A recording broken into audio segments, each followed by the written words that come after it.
Rajasthan public service commission के द्वारा RAS की मेंस एग्जामिनेशन लिस्ट आती है। इस वीडियो में हम लोग आराम से जनरल स्टडी पेपर फर्स्ट का सिलेबस और क्वेश्चन पेपर मेंस का देखेंगे और डिटेल्स में उसका एनालिसिस करेंगे कि किस तरह से सिलेबस है और किस तरह से क्वेश्चन पेपर में क्वेश्चन पूछे जाते हैं। राजस्थान पब्लिक सर्विस कमीशन की जो मेंस एग्जामिनेशन होती है वे क्वेश्चन कम आंसर बुकलेट पर होती है। तो क्वेश्चन कम आंसर बुकलेट का यह पार्ट 2 पेज है जो कि एक OMR है। कैंडिडेट का जो इन्फॉर्मेशन है यहाँ पर इस पेज पर फिल करना होता है। जैसे कि हमें यहाँ पर रोल नंबर 6 डिजिट का अपना फिल करना होगा, name of candidate, date of birth, father's name और सिग्नेचर ऑफ कैंडिडेट। एक बार फिर से यहाँ पर रोल नंबर लिखते हुए इनको बबल करना है और ये जो फिल करना है OMR वो केवल और केवल ब्लू बॉल पॉइंट पेन से ही करना है, क्योंकि राजस्थान पब्लिक सर्विस कमीशन में ब्लू पॉइंट जो पेन होता है, बॉल पॉइंट, उसी का यूज करना होता है, ब्लैक का नहीं करना होता है, ऐसा इंस्ट्रक्शंस में लिखा भी हुआ है। और यहाँ पर इन्विजिलेटर सिग्नेचर करेंगे और साथ ही साथ ये जो स्पेस है यहाँ पर कभी भी बबल इसको ब्लैक नहीं करना, मतलब फिल नहीं करना है, क्योंकि यह अनफेयर का निशानी है। यदि कोई कैंडिडेट अनफेयर करते हुए पाया जाता है तो इन्विजिलेटर यहाँ पर उसको फिल करेंगे। राजस्थान पब्लिक सर्विस कमीशन की मुख्य परीक्षा जो है 2023 कैसी होगी उसको हम लोग डिटेल्स में समझने की कोशिश करते हैं आज जनरल स्टडी पेपर 1 के थ्रू। टोटल जो मेंस में पेपर होते हैं वो 4 पेपर होते हैं, जिसमें कि 3 जो है वो जनरल स्टडीज़ के पेपर होते हैं और एक जो पेपर होता है समान हिंदी और समान अंग्रेजी का होता है। हर एक पेपर 200 मार्क्स के होते हैं, अर्थात कि जो टोटल मार्क्स है वो 800 मार्क्स का मेंस एग्जामिनेशन होता है। समय हर एक पेपर के लिए 3-3 घंटे दिए जाते हैं। जनरल स्टडी पेपर फर्स्ट की यदि हम बात करें कि क्वेश्चन का पैटर्न क्या रहेगा, क्वेश्चन किस तरह से पूछे जाते हैं, तो एग्जामिनेशन में 3 तरह के क्वेश्चन पूछे जा सकते हैं। एक 2 नंबर का हो सकता है, 5 नंबर का क्वेश्चन हो सकता है और 10 नंबर का क्वेश्चन हो सकता है। 2 नंबर के टोटल 25 क्वेश्चन होंगे, 5 नंबर के टोटल 16 क्वेश्चन होंगे, 10 नंबर के टोटल क्वेश्चन 7 होंगे। यहाँ पर उसके मार्क्स दिए हुए हैं, टोटल 200 मार्क्स के हो गए। और वर्ड लिमिट भी रहता है अपने को लिखने के लिए। यदि 2 नंबर के क्वेश्चन है तो उसके लिए 15 वर्ड का वर्ड लिमिट है, 5 मार्क्स वाले क्वेश्चन के लिए 50 वर्ड है और 10 मार्क्स वाले क्वेश्चन के लिए 100 वर्ड्स लिमिट है। तो यह जनरल स्टडी पेपर फर्स्ट का अपना पैटर्न हुआ कि किस तरह से क्वेश्चन पूछे जाएंगे। हमने ये भी देखने की कोशिश की कि 2 नंबर के क्वेश्चन 25 होंगे, 5 नंबर के 16 और 10 नंबर के 7 क्वेश्चन होंगे। और क्लियर होगा जब हम लोग इसका क्वेश्चन पेपर देखेंगे। क्वेश्चन पेपर देखने से पहले सबसे पहले हमें अपने सिलेबस को देखना होगा कि जो हमारा जनरल स्टडी पेपर फर्स्ट है यह किस तरह का इसमें सिलेबस है। तो इसमें 3 सिलेबस सब्जेक्ट के बारे में बात कही गई है। पहला इतिहास, दूसरा इकोनॉमिक और तीसरा सोशियोलॉजी के बारे में। तो पहला जो इकाई है वो इतिहास से रिलेटेड है। इतिहास को भी 3 खंडों में बांटा गया है। खंड ए जो है अर्थात कि अ में राजस्थान से रिलेटेड टॉपिक होंगे, राजस्थान की इतिहास, कला, संस्कृति, साहित्य, परंपरा और धरोहर के बारे में क्वेश्चन होंगे। बी में जो इसका है भारतीय इतिहास एवं संस्कृति से होंगे और सी में वर्ल्ड हिस्ट्री से होगा। तो पहले इकाई को देखते हैं जो कि इतिहास का है और ये जो इकाई है ये 75 मार्क्स का होगा, अर्थात कि इतिहास जो है वो 200 मार्क्स में 75 मार्क्स के होंगे। इसी तरह से इकाई 2 जो है वो 65 मार्क्स का होगा और इकाई 3 जो है वो 60 नंबर के होंगे। तो इस तरह से हमें देखते हुए आगे बढ़ना है। इतिहास वाला जो पोर्शन है, पहला इसका पोर्शन है राजस्थान का इतिहास, कला, संस्कृति, साहित्य, परंपरा और धरोहर, जिसमें कि अपने राजस्थान की जो हिस्ट्री है वो प्राग ऐतिहासिक काल से लेकर 18वीं शताब्दी के अवसान तक राजस्थान के इतिहास के प्रमुख युगांतकारी घटनाएं, महत्वपूर्ण राजवंश में कौन कौन से राजा हुए और खासकर उनकी प्रशासनिक एवं राजस्व व्यवस्था के बारे में हमें जानना होगा। मुख्यतः यहाँ पर कला और संस्कृति पर फोकस करना है, डिटेल्स हिस्ट्री पर नहीं फोकस करना है, कला और संस्कृति पर मुख्यतः फोकस करना है। 19वीं और 20वीं शताब्दी की प्रमुख घटनाएं जिनमें कि किसान एवं जनजातीय आंदोलन, राजनीति जागृति, स्वतंत्रता संग्राम और एकीकरण, राजस्थान के पर्सपेक्टिव में ये देखना है। फिर राजस्थान की धरोहर जिसमें कि यहाँ की प्रदर्शन व ललित कलाएं, हस्तशिल्प व वास्तुशिल्प, राजस्थान में विश्व विरासत के प्रमुख स्थल और राजस्थान में पर्यटन, मेले, पर्व, लोक संगीत व लोक नृत्य के बारे में हमें डिटेल्स में अपना एक जो भी मटेरियल है तैयार करना होगा इस चीज़ के लिए। फिर राजस्थानी साहित्य की महत्वपूर्ण कृतियाँ व राजस्थान की बोलियाँ भी हमें जाननी है, राजस्थान के संत, लोक देवता और महत्वपूर्ण विभूतियाँ। अब इसका जो पार्ट बी है, खंड ब, इसमें भारतीय इतिहास व संस्कृति से क्वेश्चन पूछे जाएंगे और खासकर कला को इस पर फोकस किया जाएगा। आर्ट, इसमें भारतीय धरोहर जो सिंधु सभ्यता से लेकर ब्रिटिश काल तक के भारत की ललित कलाएं, प्रदर्शन कलाएं और वास्तुकला एवं साहित्य के बारे में हमें डिटेल्स इंफॉर्मेशन रखनी होगी। प्राचीन एवं मध्यकालीन भारत के धार्मिक आंदोलन और धर्म दर्शन, जो भी मध्यकालीन भारत में धार्मिक आंदोलन हुए उनके बारे में, और प्राचीन जो काल है उसमें जो साउथ इंडिया में अपने जो धार्मिक आंदोलन हुए वो शंकराचार्य हों, रामानुज हों, उनके बारे में डिटेल्स में जानना है। और मध्यकालीन भारत में जो अपने नॉर्थ इंडिया में धार्मिक आंदोलन हुए उनके बारे में जानना है। साथ ही साथ सूफी आंदोलन मध्यकालीन भारत में एक तरह का धार्मिक आंदोलन ही है, तो उसके बारे में भी हमें डिटेल्स में अपना कर लेना होगा। नेक्स्ट टॉपिक है प्राचीन एवं मध्यकालीन भारत में धार्मिक आंदोलन देखा हमने। फिर 19वीं शताब्दी के प्रारंभ से 1965 ईस्वी तक, अर्थात कि पंडित जवाहरलाल नेहरू का जो टाइम पीरियड था एज अ प्राइम मिनिस्टर, वहाँ तक हमें देखना है और खासकर महत्वपूर्ण घटनाक्रम क्या क्या हुए, व्यक्तित्व और मुद्दे।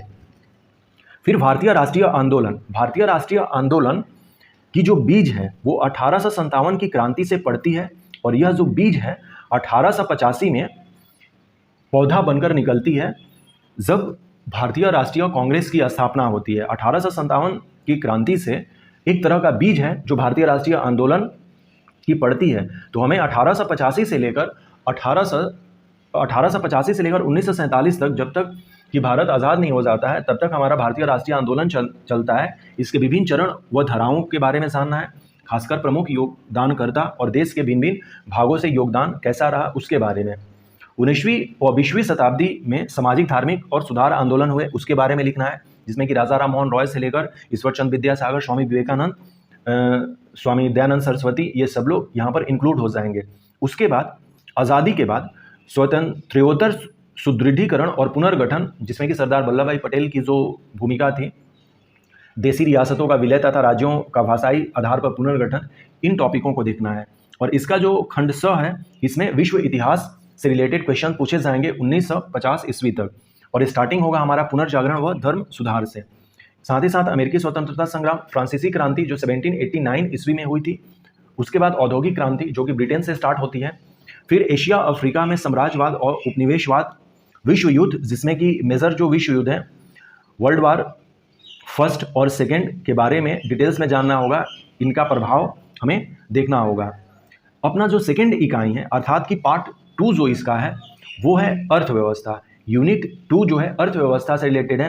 अर्थव्यवस्था में भी 3 खंड होंगे और अर्थव्यवस्था के जो क्वेश्चन होंगे, सबसे पहले ये भी जान लें कि ये 65 मार्क्स के होंगे।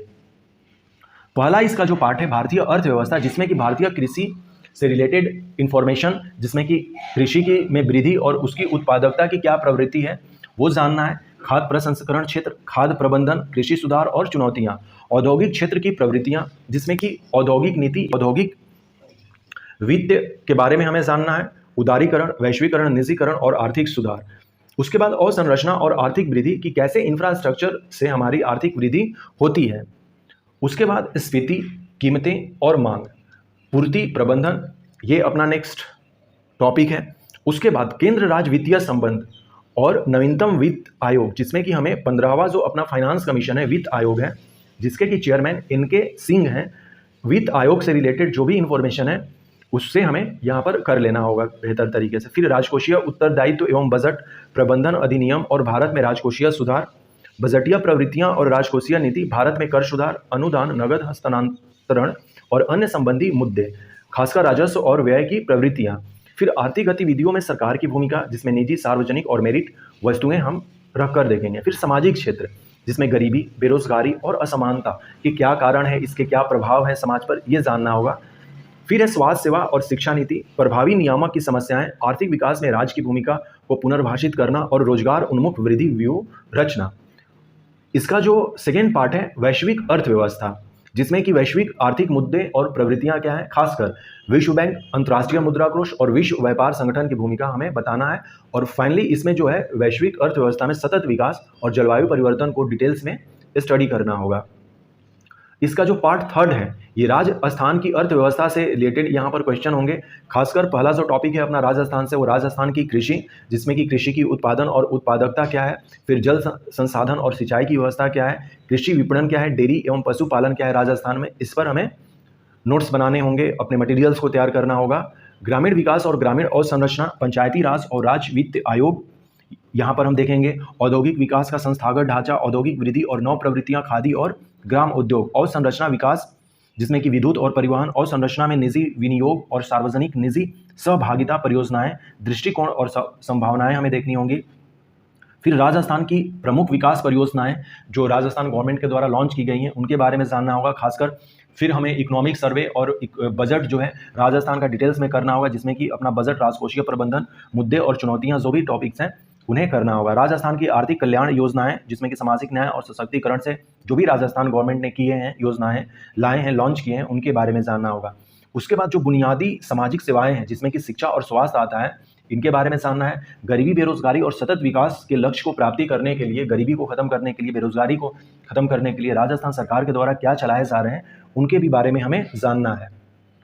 इकाई थर्ड जो है अपना सिलेबस का, वो है समाजशास्त्र, प्रबंधन, लेखांकन एवं अंकेक्षण। यह 60 मार्क्स के क्वेश्चन होंगे। ये भी 3 खंडों में बटा हुआ है। तो पहला जो खंड अ है समाजशास्त्र, जिसमें कि भारत में समाजशास्त्रीय विचारों का विकास कैसे हुआ उसके बारे में जानेंगे।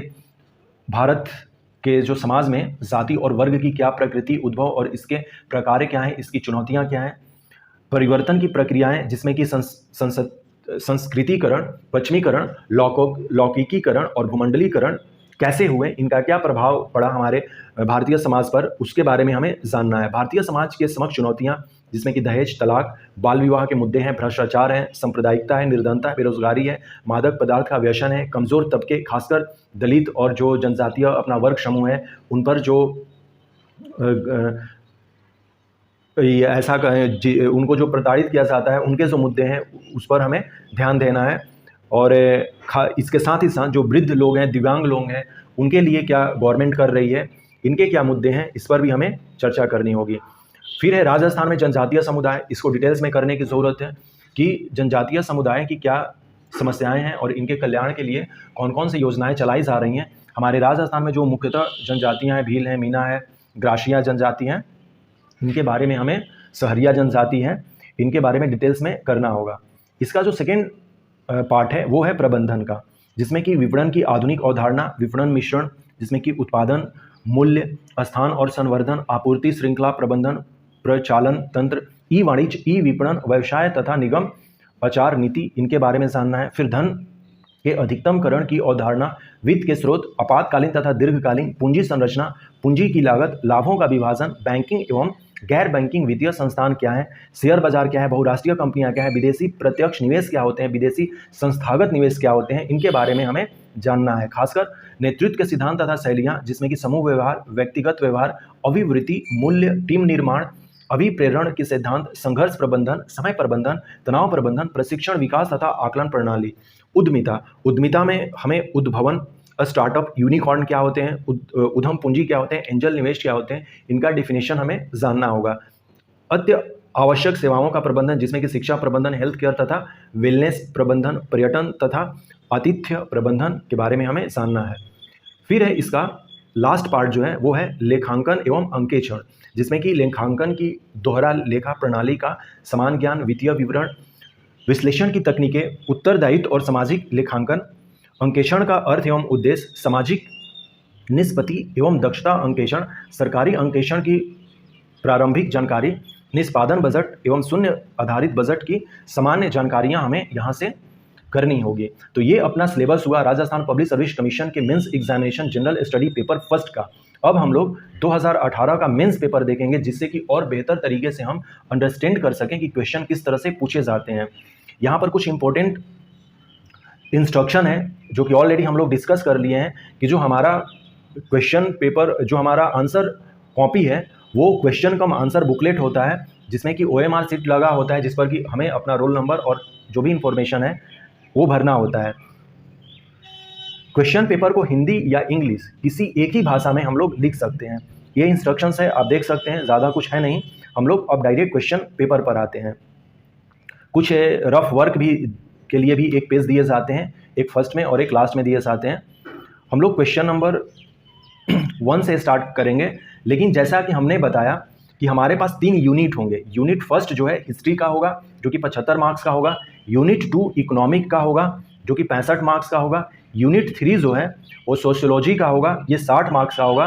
तब इस तरह से जब हम 75, 65 और 60 जोड़ेंगे तो 200 मार्क्स के हो जाएंगे। तो यूनिट 1 जो है इसमें अलग अलग पार्ट होंगे। जैसे पार्ट ए है, ये 10 मार्क्स का है, शॉर्ट क्वेश्चन है, 5 क्वेश्चन दिए हुए हैं 2-2 मार्क्स के। हर एक क्वेश्चन को हमें अटेम्प्ट करना होता है और शब्द लिमिट जो है हमें पता है कि 15-15 शब्दों में इनके आंसर हमें लिखने हैं। जैसे पहला क्वेश्चन पूछा गया है, विच 3 sacred texts of ancient India are termed प्रस्थान त्रयी?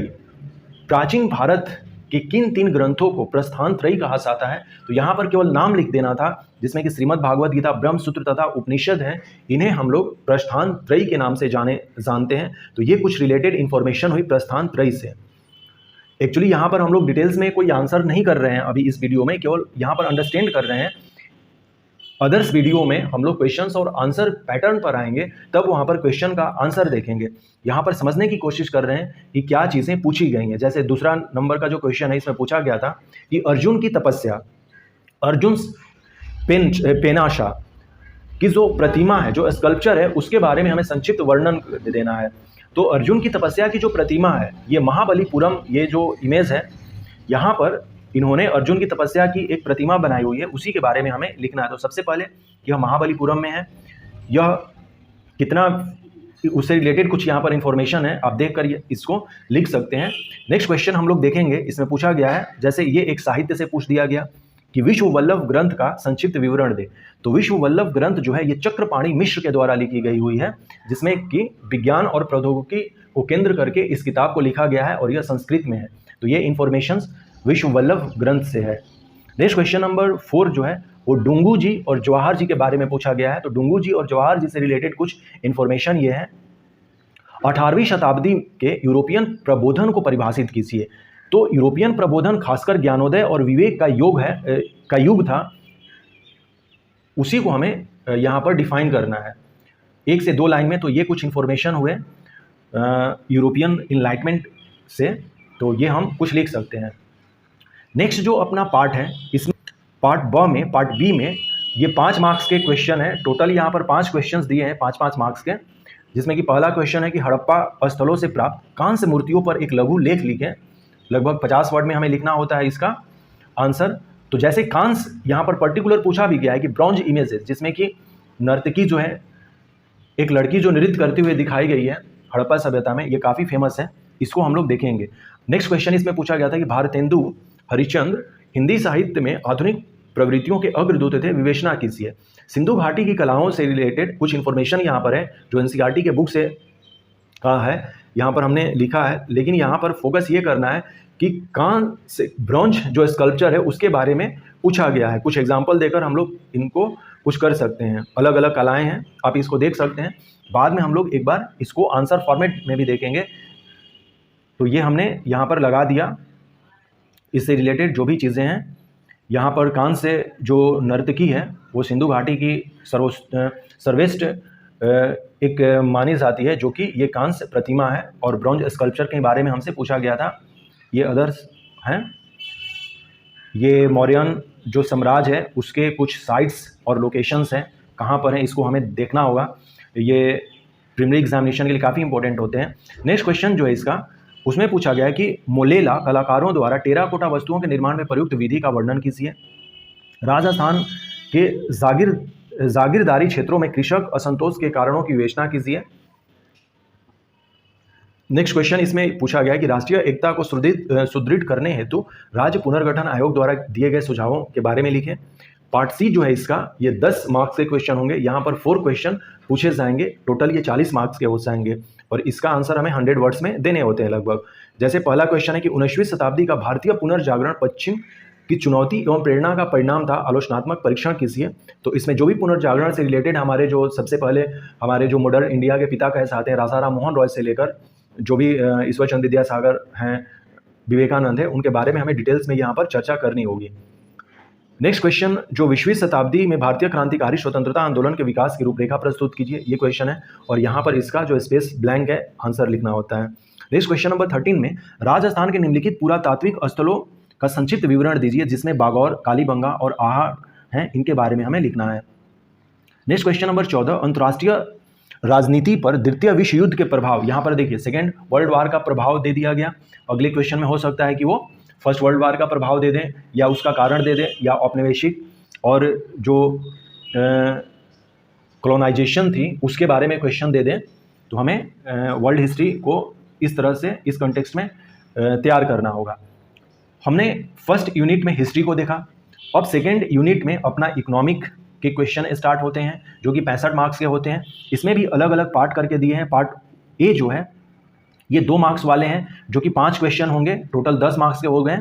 जैसे पहला क्वेश्चन इसमें दिया है कि 2017-18 में भारत से सर्वाधिक निर्यात होने वाले 4 देशों के नाम घटते क्रम में हमें लिखना है। अब इसे 22-23 के परिप्रेक्ष्य में तैयार कर लेना है। इस तरह से क्वेश्चन पूछे जा सकते हैं। राजस्थान में यंग इंटर्न्स कार्यक्रम का मुख्य उद्देश्य, जो भी कुछ योजना है उसका मुख्य उद्देश्य क्या है, ऑब्जेक्टिव क्या है, ये हमें कर लेना होता है और फिर यहाँ पर आंसर लिखना है 1 या 2 लाइन में। राजकोषीय समेकन क्या है, इसके बारे में लिखना है। ऋणात्मक ब्याज दर क्या है। आई स्टार्ट राजस्थान का जो कार्यक्रम है इसका मुख्य उद्देश्य क्या है, इसके बारे में लिखनी है। फिर पार्ट बी जो है यहाँ पर 5 नंबर वाले क्वेश्चन होंगे, 5 क्वेश्चन होंगे 25 मार्क्स का। जैसे पहला क्वेश्चन इसमें है 5 नंबर वाले में कि राजस्थान में मुख्यमंत्री जल स्वावलंबन अभियान के प्रमुख बिंदुओं को लिखिए। तो यह एक योजना है मुख्यमंत्री जल स्वावलंबन अभियान, इसके जो मुख्य बिंदु हैं उसको केवल लिख देना है। राजस्थान में स्वास्थ्य संकेतकों में सुधार हेतु राजस्थान सरकार द्वारा उठाए गए 6 प्रमुख कदमों के नाम बताइए। तो केवल 1 2 3 4 5 6 करके हमें इसका आंसर लिख देना था। नेक्स्ट क्वेश्चन नंबर 8, भारत सरकार की भारतमाला परियोजना से आप क्या समझते हैं, इसके बारे में हमें डिटेल्स बताना है। भारत में उर्वरक अनुदानों के लिए जो फर्टिलाइजर सब्सिडी है उसकी क्या व्यवस्था है, उसके लाभ किस तरह से हैं, उसके बारे में यहाँ पर लिखना है। नेक्स्ट क्वेश्चन नंबर 10 जो है स्वचालित मार्ग तथा सरकारी मार्ग जिसके द्वारा भारत प्रत्यक्ष विदेशी निवेश प्राप्त करता है को समझाइए। Explain automatic route and government route by which India get foreign direct investment. Part C जो है इसमें 10 नंबर वाले क्वेश्चन है, 3 क्वेश्चन दिए जाएंगे, हमें अटेम्प्ट करने 30 नंबर के होंगे। जैसे क्वेश्चन नंबर 1 में ये 11 में इसमें पूछा गया है जो 10 नंबर का है कि भारत में आधारभूत ढांचे में निवेश की समस्याओं तथा भविष्य की आवश्यकताओं पर लेख लिखिए। नेक्स्ट क्वेश्चन इसका है कि व्यवसाय सुगमता के लिए विश्व बैंक द्वारा निर्धारित घटक बतलाइए और भारत की व्यवसाय सुगमता में रैंक बढ़ने हेतु कौन से घटक हैं, इसके भी बारे में हमें बताना है यहाँ पर। नेक्स्ट क्वेश्चन नंबर 13 में पूछा गया है कि पूर्वी राजस्थान नहर परियोजना पर हमें संक्षिप्त टिप्पणी लिखनी है। अब यूनिट थर्ड को 3 सेक्शन में बांटा गया है और हर एक सेक्शन का एक पार्ट है। अब हम लोग देखेंगे ये अब समाजशास्त्र वाला जो टॉपिक है वो आ गया है। ये टोटल 60 नंबर का होगा यूनिट 3। पहला क्वेश्चन जो है इसमें 5 क्वेश्चन जो है वो 2-2 नंबर वाले हैं जिसमें पूछा गया है कि असंस्कृतिकरण क्या है। जैसे कि हमारे टॉपिक में है कि संस्कृतिकरण जो है क्या है, ये भी क्वेश्चन पूछा जा सकता है, लेकिन यहाँ पर पूछा है कि असंस्कृतिकरण क्या है, इसका परिभाषा हमें लिख देना है। सीमांतोन्नयन संस्कार क्या है, सीमांतोन्नयन संस्कार क्या है, ये पूछा गया है। जाति एवं अंतर विवाहीय समूह हैं कैसे, caste is an endogamous group how, इसके बारे में बताना है। सोशल थॉट सामाजिक विचारधारा क्या होती है, इसके बारे में हमें लिखना है। सागड़ी प्रथा निषेध अधिनियम क्या है, केवल इसका डिफिनेशन करते हुए आगे हमें बढ़ना है। पार्ट बी जो है ये 5 नंबर के होंगे, 2 क्वेश्चंस दिए गए हैं यहाँ पर, जैसे लौकिकीकरण ने धर्म में क्या परिवर्तन किए। फिर इसका क्वेश्चन नेक्स्ट है कि राजस्थान की जनजातियों की समस्याओं के समाधान हेतु संवैधानिक प्रयास बताइए।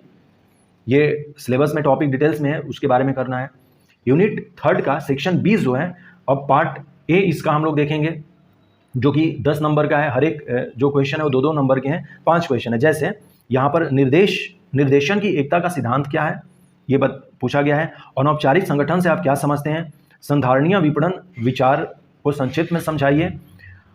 अल्पकालीन वित्त के उपकरण के रूप में व्यापारिक पेपर क्या होता है, उसके बारे में हमें बताना है। संचार में अर्थपूर्ण बाधाओं से आप क्या समझते हैं। इसका पार्ट बी जो है 5 नंबर वाले हैं, अभिप्रेषण के द्विकारक सिद्धांत को समझाइए, संपदा को अधिकतम करने की अवधारणा को समझाइए।